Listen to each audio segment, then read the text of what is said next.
The word peace is common in most languages. People can talk about peace treaties or times of peace. It means the absence of war. And in the Bible, the word peace can refer to the absence of conflict, but it also points to the presence of something better in its place. In the Old Testament, the Hebrew word for peace is shalom. And in the New Testament, the Greek word is eirene. The most basic meaning of shalom is complete or whole. The word can refer to a stone that has a perfect, whole shape with no cracks. It can also refer to a completed stone wall that has no gaps and no missing bricks. Shalom refers to something that's complex with lots of pieces that's in a state of completeness, wholeness. It's like Job, who says his tents are in a state of shalom because he counted his flock and no animals are missing.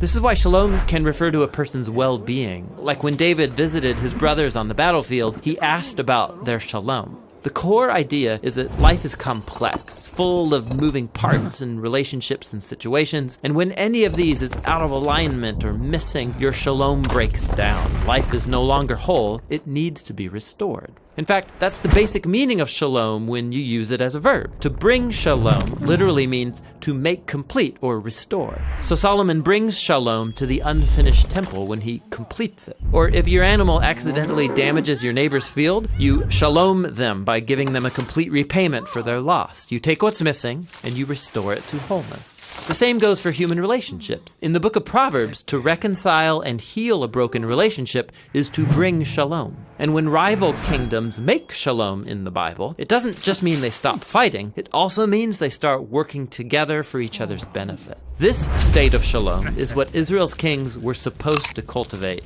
and it rarely happened. So the prophet Isaiah, he looked forward to a future king, a prince of shalom. And his reign would bring shalom with no end. A time when God would make a covenant of shalom with his people and make right all wrongs and heal all that's been broken.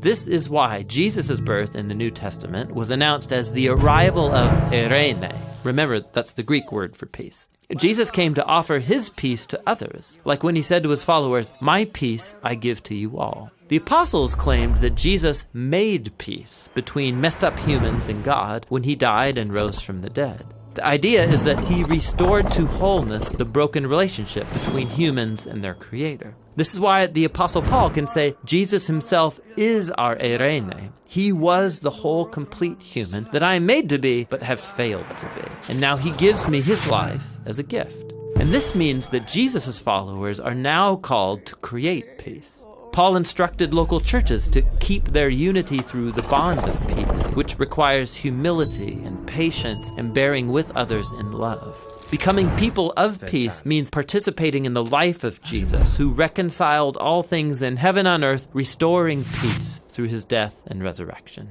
So peace takes a lot of work, because it's not just the absence of conflict. True peace requires taking what's broken and restoring it to wholeness, whether it's in our lives, our relationships, or in our world. And that's the rich biblical concept of peace.